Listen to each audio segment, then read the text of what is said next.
Bienvenidos a En Contexto. Mi nombre es Araceli Pinto y los voy a acompañar durante la siguiente media hora.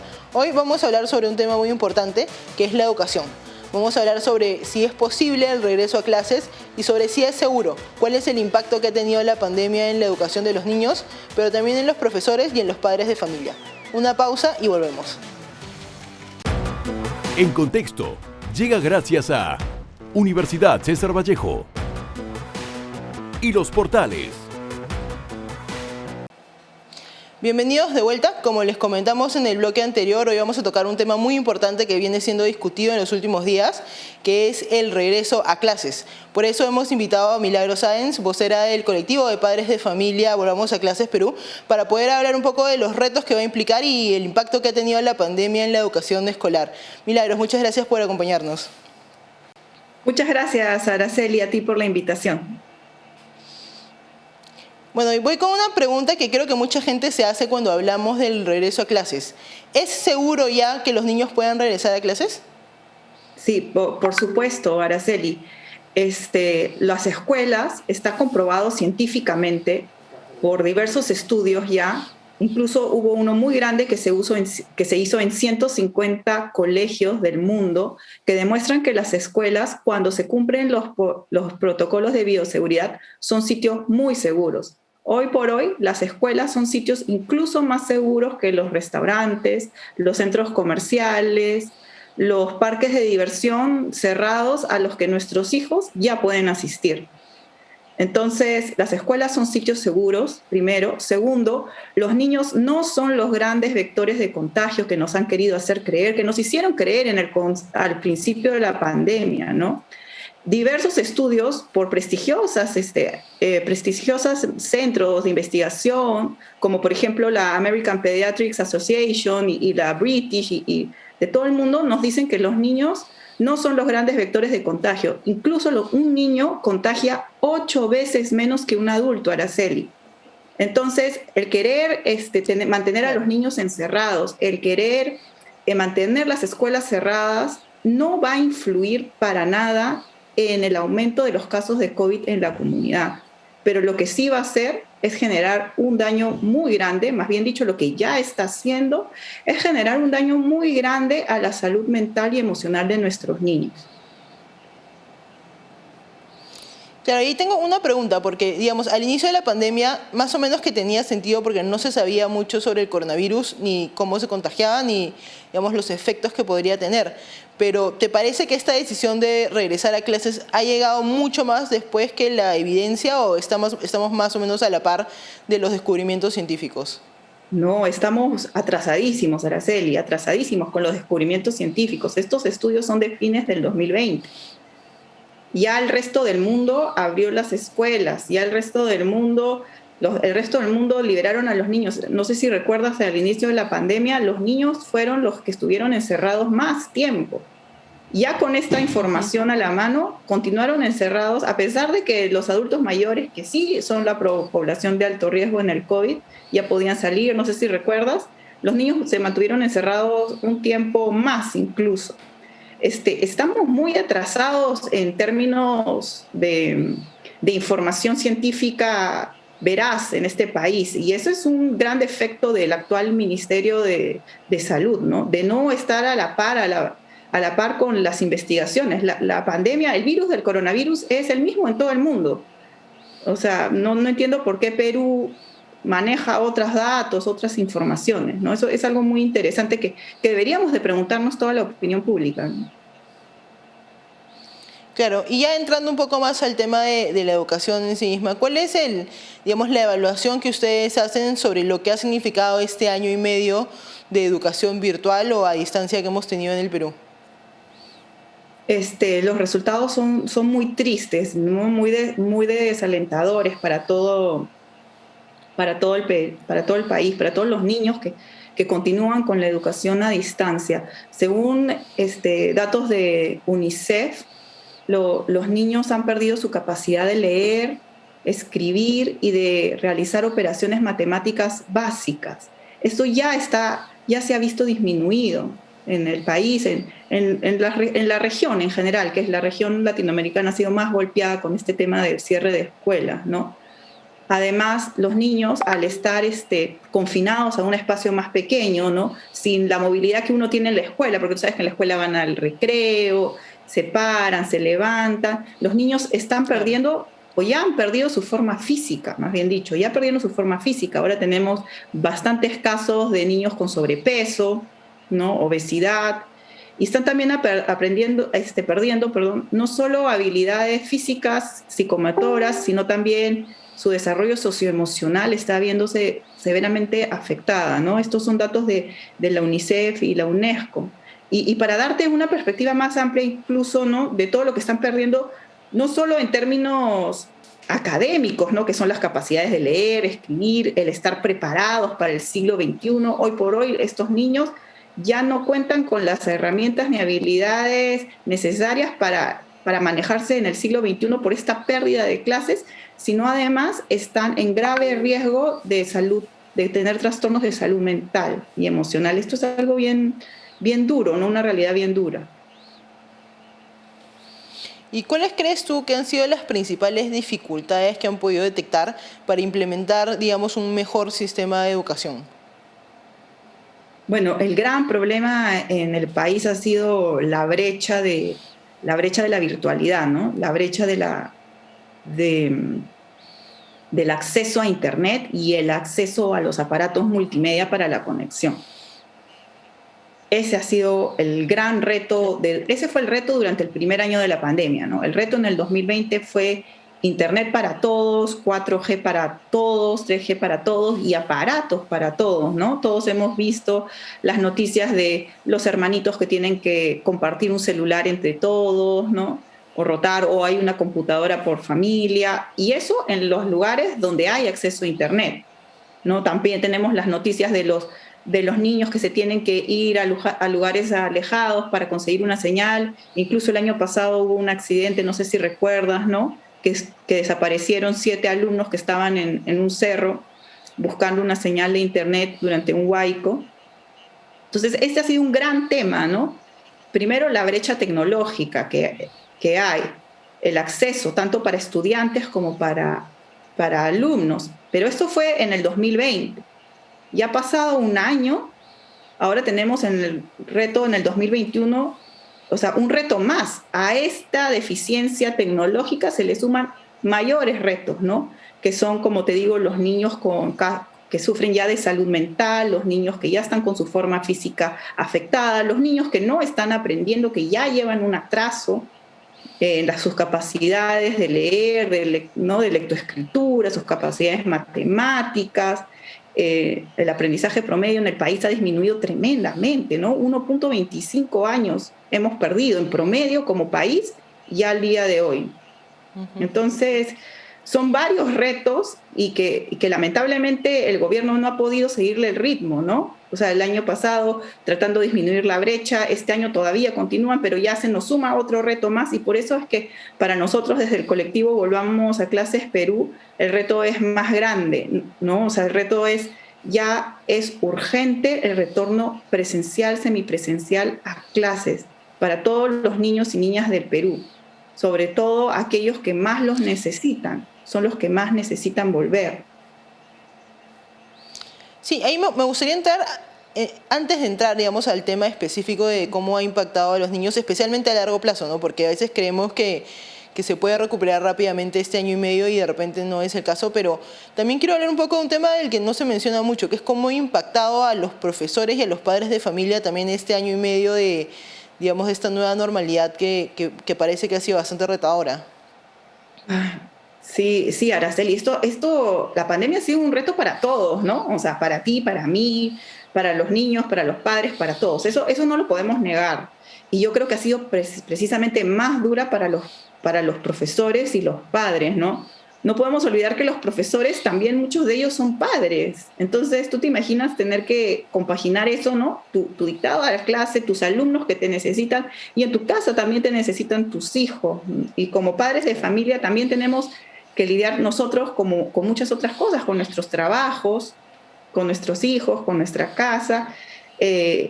Mira, hace unos días salió un padre de familia de las APAFAS de Puno a decir que definitivamente la pandemia para los papás para los papitos había sido muy dura, ¿no? En Puno, porque los papás ya están cansados, deprimidos. Recuerda que muchos hemos perdido familiares queridos. Entonces, la pandemia nos ha golpeado emocionalmente, económicamente también. Hemos visto muchos nuestros salarios reducidos, algunos hemos perdido nuestros empleos, tú sabes, todas las consecuencias económicas que han habido. Y eso genera mucho estrés a la familia y encima con los niños en la casa, que también están ellos estresados, cansados, abrumados. Es un triple reto para los padres y para los maestros. Yo, de verdad, desde el colectivo Volvamos a Clases Perú, todo nuestro respeto y nuestro apoyo para nuestros queridos maestros que de verdad están haciendo una labor estupenda, una triple labor, y que comprendemos que para ellos es tremendo reto, ¿no? Y realmente por eso es que nosotros desde el colectivo apoyamos todavía la vacunación inmediata de todos los docentes del Perú, ¿no? O sea, ha sido un gran avance lo de la vacunación de profesores de zonas rurales. Nos sorprendió que no hayan considerado a los de zonas urbanas, ¿no? Nos sorprendió muchísimo que el gobierno no le haya dado la prioridad que se merecen los profesores siendo vacunados. O sea, nos ha parecido, y creo que es algo que sorprende a toda la opinión pública, cómo es que los colegios profesionales de todo ya están en cronograma hace semanas para la vacunación preferente y nuestros maestros han quedado rezagados, ¿no? Eso es algo que como país tenemos que pararnos a reflexionar porque es un indicador de cuánta importancia le damos a la educación, ¿no? Sí, además yo también me imagino que un reto importante ha sido para los profesores también adaptarse a las tecnologías, pero vamos a ir a una pausa. Quiero dejarte la pregunta ahí, que es sobre el impacto que ha tenido en los niños. Ya hemos hablado un poco, pero me gustaría entrar un poco más a profundidad también sobre el impacto que ha tenido en el aprendizaje y el impacto emocional. Pero primero vamos a una pausa y volvemos.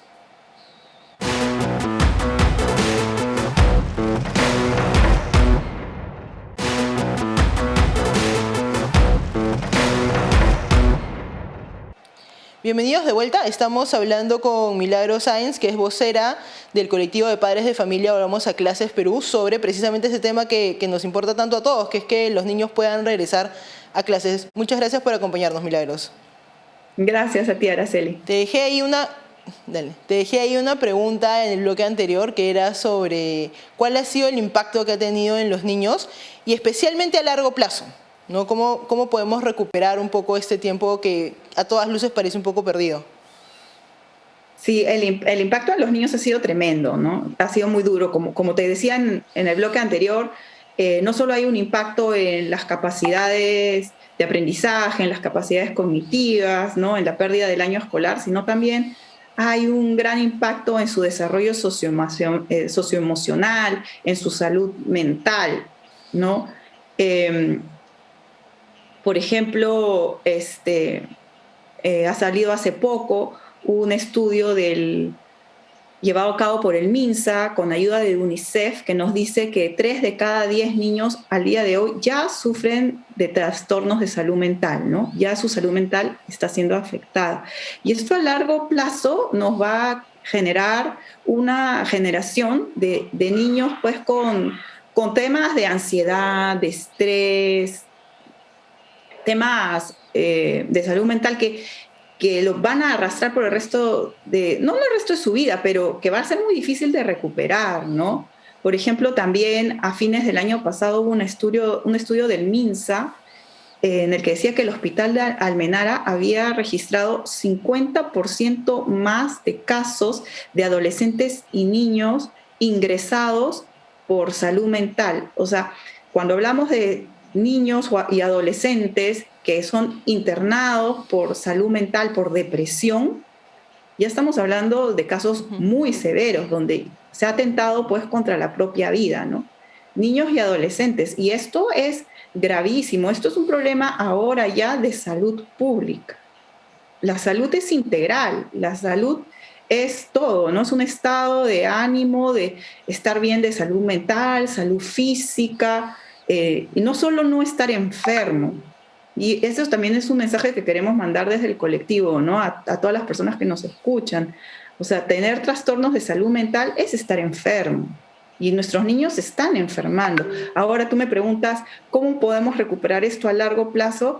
Especialistas dicen que se puede, y por supuesto se puede un trabajo en conjunto desde el colegio, la comunidad, los papás, los maestros, los especialistas de salud mental, ¿no? Psicólogos, psiquiatras, todos tenemos que apoyar a los niños y hacer tratamientos cuando sea necesario, etcétera. De que se puede recuperar, se puede recuperar. No va a ser fácil, no va a ser fácil.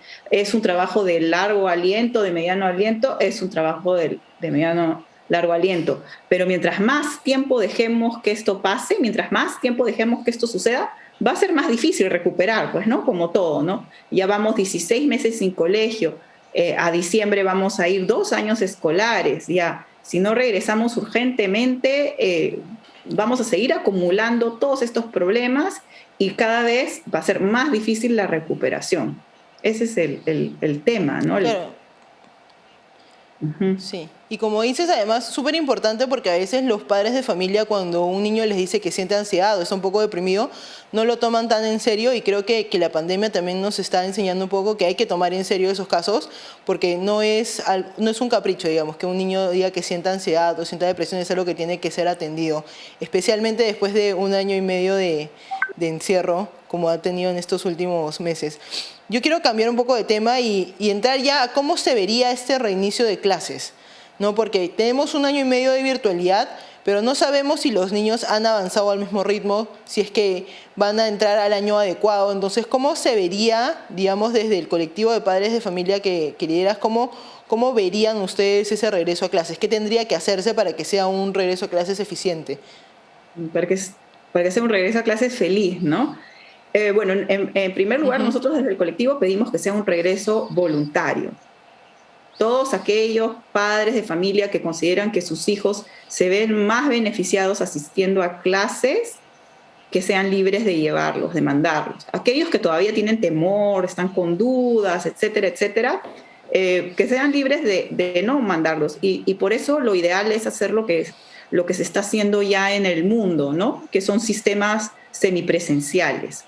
Una semipresencial, por ejemplo, los alumnos van algunos días, lunes, martes van a clases, miércoles, jueves hacen desde la virtualidad, o ya cada colegio va adecuando, ¿no? Semipresencial. Hay sistemas híbridos donde son mañanas en la clase, tardes en virtual o al revés. Lo importante desde el colectivo es que sea un proceso, como te digo, voluntario. Tiene que ser gradual. Muchas personas dicen, no, la vuelta a clases, 40 niños en un aula encerrados por 8 horas con la mascarilla, no van a aguantar. No, así no va a ser el regreso a clases. Y las clases así están lejos de nuestra realidad. No, eso es algo que yo quiero transmitir a todos los papás que nos escuchan. O sea, que no va a ser así, va a ser gradual, va a ser poco a poco, va a ser tanteando, probando. Va a ser flexible también, porque va a haber momentos en que de pronto las condiciones epidemiológicas de toda la región pasamos pues al extremo muy alto, digamos, no súper alto. Entonces, bueno, los colegios tendrán que también cerrar y regresar a los niños a la virtualidad. Entonces, es un retorno, como bien lo dijo el Minedu, como bien lo dicen los grandes especialistas de educación a nivel mundial.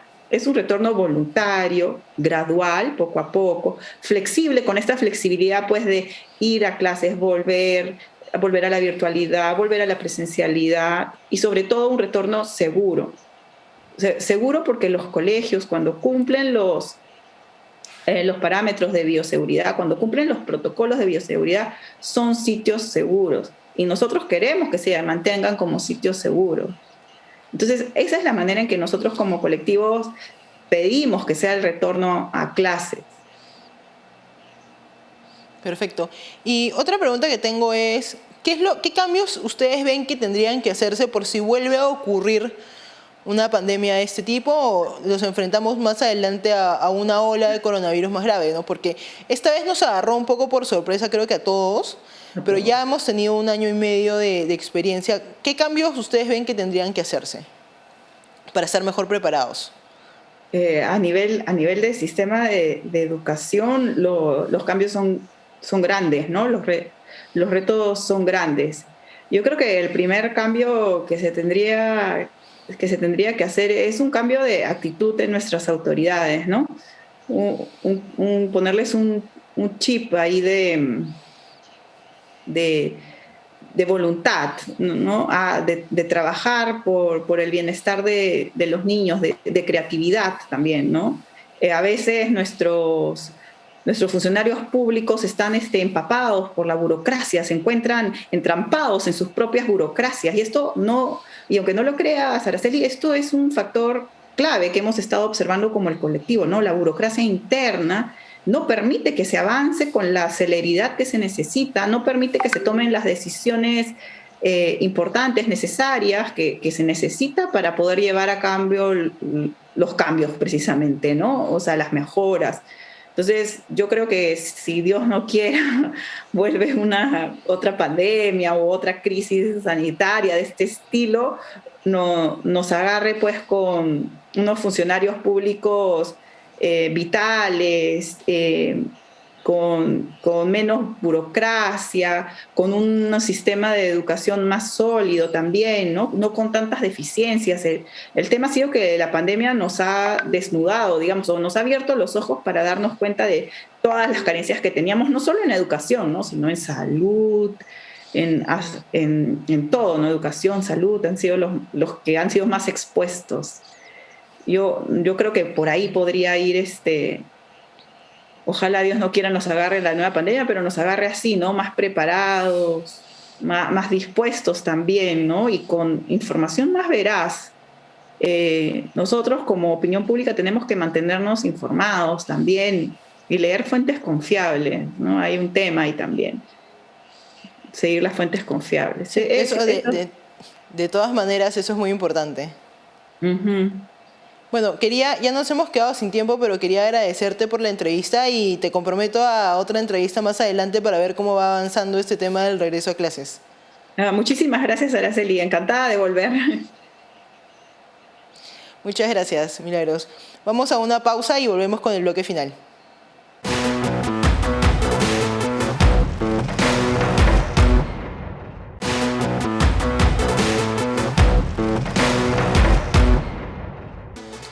Bueno, y estamos de vuelta con la última parte del programa, que son las conclusiones. Como han podido escuchar en nuestra entrevista con Milagros Sáenz, el regreso a clases no es un regreso inmediato, es un regreso que debe ser voluntario y a plazos. De repente, tal vez un par de días por semana para comenzar o por turnos, pero la idea es que los alumnos puedan volver a clases lo más pronto posible. Eso ha sido todo por hoy, pero si quieren encontrar otros programas de En Contexto, pueden buscarnos en nuestro canal de YouTube y van a encontrar absolutamente todo, desde coyunturas a temas más de fondo. Muchas gracias por acompañarnos.